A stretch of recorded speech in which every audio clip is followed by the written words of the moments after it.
The Smithsonian Institution exposed with multiple museums facing questions over woke exhibits. One exhibit examining race and privilege, another claiming that hard work, individualism, and the nuclear family as traits of white culture. A display focused on gender identity and transgender youth. Even an exhibit claiming Mickey Mouse was inspired by blackface. Earlier this week, with Republicans pressed Smithsonian leadership on Capitol Hill. Watch. The same mass action toolkit that your organization has been promoting references politeness as a defining characteristic of white supremacy culture. Ma'am, are you a white supremacist? No, sir. Is objectivity one of the goals of history? We strive to be objective. Objectivity is a core and defining aspect of white supremacy culture. Are you promoting a white supremacy culture at the Smithsonian? Am I promoting a white? Ma'am, is this a difficult question?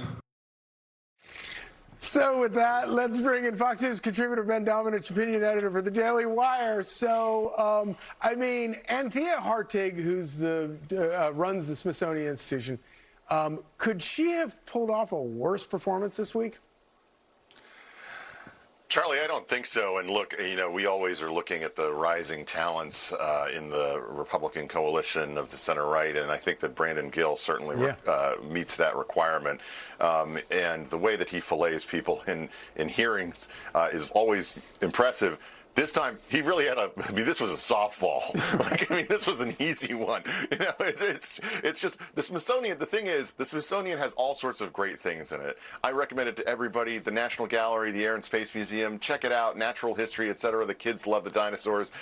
But the fact is that they are also chock full of this kind of crap that you hear from the most angry wine mom in the book club. And that's the thing that I think we see from these leaders who are, quite frankly, they're not interested in actually telling the story of American history because it's a good story. It's a story that would have you convinced that the values that made America are good things. And they have a problem with that. So they try to infect it with racism, with sexism, with misogyny, with all these other things. And they try to turn very practical and very, what we would think of as neighborly and nice attitudes toward each other into white supremacy. So here's something from the Ben Franklin exhibit. Quote, many of the experiments Franklin performed required 2 or more people, and he sometimes mentioned the assistance of a family member or friend. That assistant could also have been an indentured servant or an enslaved person, although he never mentioned them in reports of his work. So no evidence whatsoever of this, but we're just going to insert that it could have been this despite zero evidence. He's an old dead white guy, so of course it must have been that. It's absolutely absurd. And frankly, it's ahistorical. We know a great deal about Franklin and his experiments, and so the likelihood of this is extremely low, if not nil. And this is the truth, Charlie. When you look at the Smithsonian, if you actually take things at face value, if you look at what is on the wall or the different exhibits, the different things that are in front of you, and you evaluate them according to history, then you'll have a great and beneficial, lesson about what made America great in this 250th anniversary.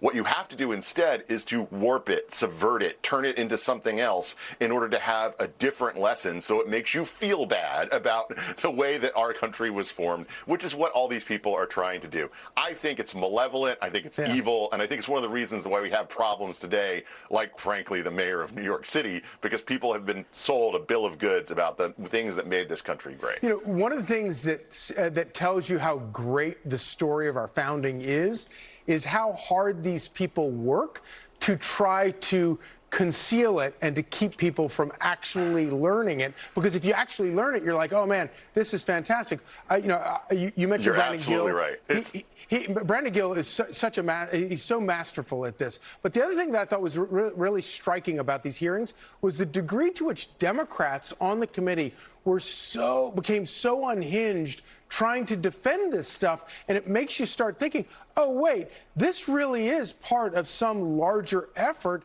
to destroy our history.